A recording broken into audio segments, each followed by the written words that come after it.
성찰의 평가에 대해서 말씀드리겠습니다. 평가라는 것은 성과의 기준에 대해서 판단을 내리는 것입니다.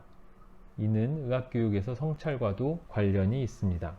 즉, 평가라는 것은 어떤 일정한 기준이 있고 어떤 사람의 행동이나 그 사람이 제출한 결과물이 이 기준을 충족시켰는지 혹은 충족하지 못했는지, 충족했다면 어느 정도로 충족했는지를 판단하는 것입니다. 그래서 어떤 사람의 시간에 따른 발달을 볼 수도 있고 혹은 한 사람과 다른 사람의 발달을 비교해 볼 수도 있겠습니다.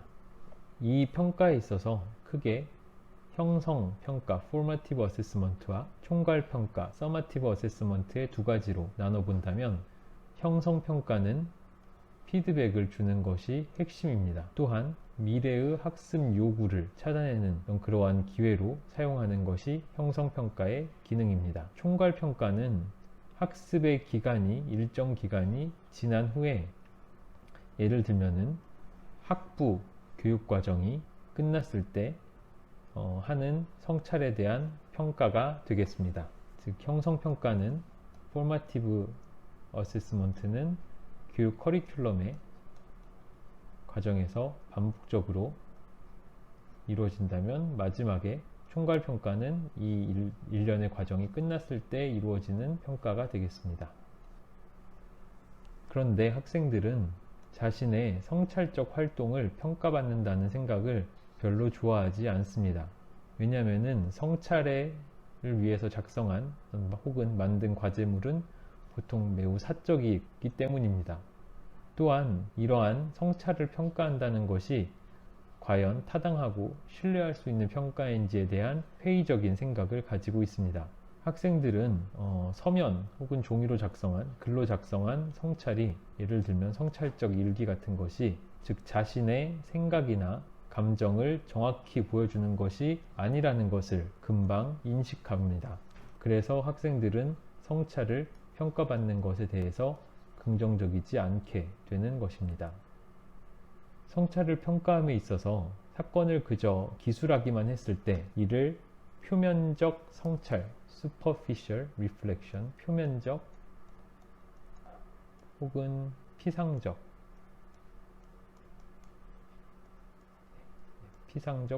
어떤 성찰이라고 할 수 있겠습니다.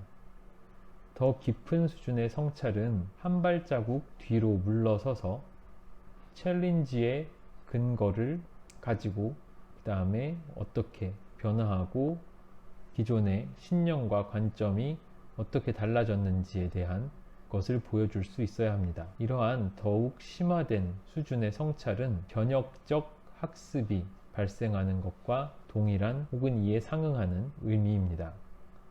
성찰 자료를 카테고라이즈 하는 두 가지의 접근법이 있습니다. 첫 번째 접근법은 관찰된 전문직업적 발달의 단계에 따른 거고, 두 번째는 조금 더 실용적인 접근법입니다.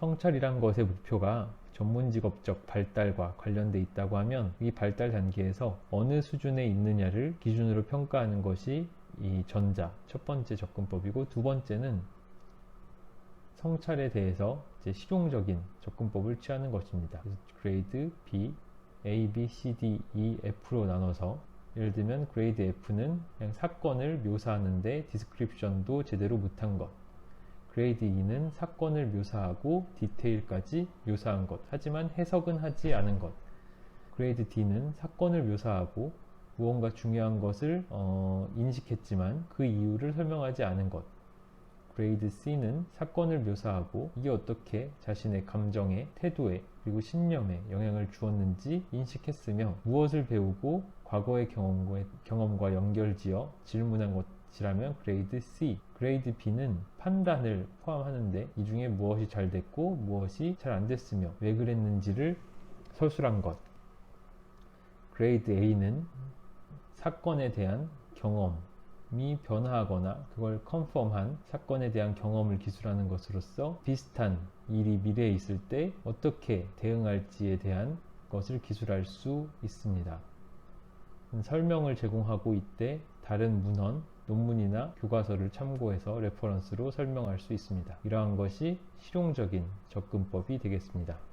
전문직업적 발달에 따른 접근법은 Diffuse Reporting, Objective Reporting, Emotional Exploration, Committed Reflection의 이 네 가지 단계의 특성에 맞춰서 가장 아래는 오른쪽과 사실 비슷한 측면이 있는데 기술 디스크립션이 초점이 없고 잘 구조화되지 않은 것. 오브젝티브 리포팅은 디스크립션이 있는데 무엇이 어떤 일이 발생하였고에 대해서만 설명을 하고 있고 성찰의 근거는 없는 것. 세 번째는 어떤 감정적 영향이 있었는지에 대한 근거가 기술돼 있고 여기에 어떤 통찰이나 디스커션, 자신의 신념과 가치에 대한 통찰이나 디스커션이 포함됐다면 이모셔널 익스플로레이션, 마지막으로 가장 발달된 단계는 커미티드 리플렉션으로서 무엇을 배웠으며 이것이 개개인에게 어떤 영향을 주었고 어떤 감정을 느끼고 어떻게 변화했는지에 영향을 어떻게 주었는지 등을 같이 기술하는 이러한 단계에 따라서 평가하는 것입니다. 그 다음은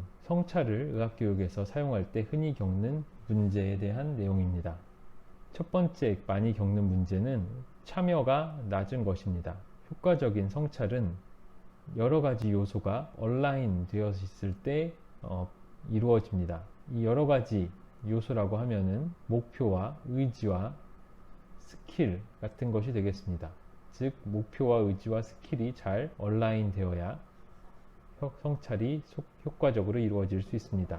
개개인은 전체적인 성찰의 목표가 명확하지 않다고 느낄 수도 있고 이런 경우에 만약에 슈퍼바이저까지 확실한 목표를 가지고 있지 않다면은 이러한 학습자의 느낌이 더 악화될 수도 있습니다. 참여가 낮은 경우에 그 이유는 첫 번째는 동기부여라는 것이 복잡할 뿐만 아니라 내부적, 외부적 요소가 다 존재하기 때문입니다. 내적인 동기부여 요소로는 이 활동에 대한 자신의 흥미나 자기 효능감 그리고 과제의 난이도 등이 있습니다. 외부적 요소로는 조직으로부터 받는 서포트나 격려, 지지가 있습니다.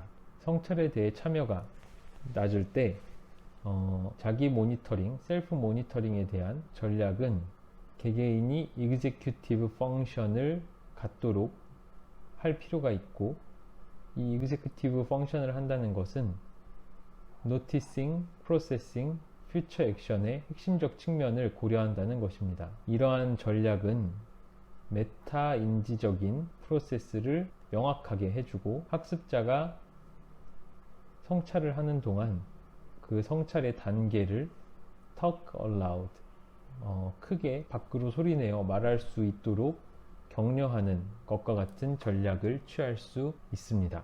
여러 저자들은 성찰에 대한 참여가 낮은 것에 대해서 학생들은 이미 자기들이 어느 정도 성찰을 하고 있고 그것을 글로 쓰는 것이 자신의 학습 선호와 맞지 않는다고 얘기한다 라고 지적하기도 합니다. 학습자에 따라서 선호하는 방식이 다양하기 때문에 이러한 일이 발생할 수 있는 것이고 그래서 생각을 혹은 감정을 표현하는 방식으로는 글을 쓰는 것 말고도 그림을 그리거나 사진을 찍거나 뭔가 조각하는 것과 같이 학생마다 다양한 방식으로 자신을 표현할 수 있습니다.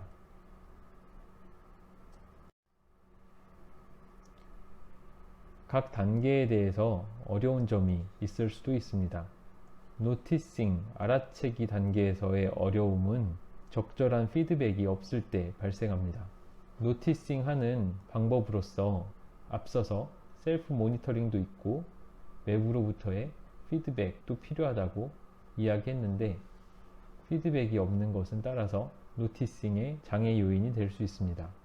프로세싱 단계에서의 겪을 수 있는 어려움은 강렬한 감정적 반응이 있어서 더 이상 이 사건 혹은 자신의 경험을 프로세스하기 어려운 상황이 그 예시가 되겠습니다. 감정적 반응이 너무 격해지면은 어떤 상황을 객관적으로 혹은 적절히 한 걸음 떨어져서 바라보기 어려워집니다. 성찰에 대해서 어떤 구조화된 프로세스가 존재하는데 이것이 성찰에 매우 유용하게 사용될 수 있고 이 성찰 프로세스에 특히 강력한 부분이 있다면 미래 행동에 인폼 한다는 할 때 더욱 강력해질 수 있고 이 행동의 결과에 있어서 성찰이 중요하게 작용할 수 있을 것입니다.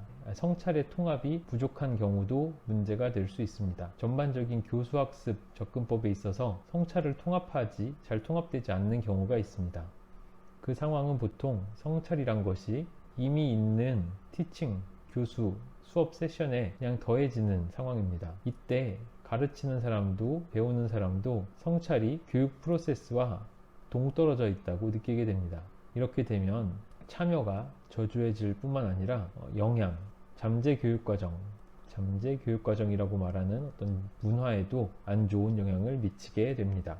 성찰의 다양한 접근법을 비교하기 위해서 더 많은 연구가 필요하고 이러한 이슈를 잘 다루지 못할 경우에 의사들이 성찰에 대해서 회의적인 태도를 더 가질 수 있기 때문에 성찰에 대한 어떤 연구가 더 필요할 수 있습니다. 멀티미디어 아티팩트에 대한 챌린지도 있고 메타코그니티브 프로세스에 대한 챌린지도 있으니 살펴보시기 바랍니다. 결론적으로 성찰은 의학교육에서 반드시 필요한 요소고 다양한 의도한 성과와 접근법이 있습니다. 성찰의 중요한 측면은 이것을 경험의 전, 중, 후에 모두 사용하는 것이고 성찰은 개개인이 발달시킬 수 있는 것이지만 가이디드 리플렉션이 중요합니다. 성찰에 대한 접근법은 개개인에 맞춰서 결정되어야 하고 왜냐하면 사람마다 서로 다른 접근법에 대한 선호도가 있기 때문입니다. 감사합니다.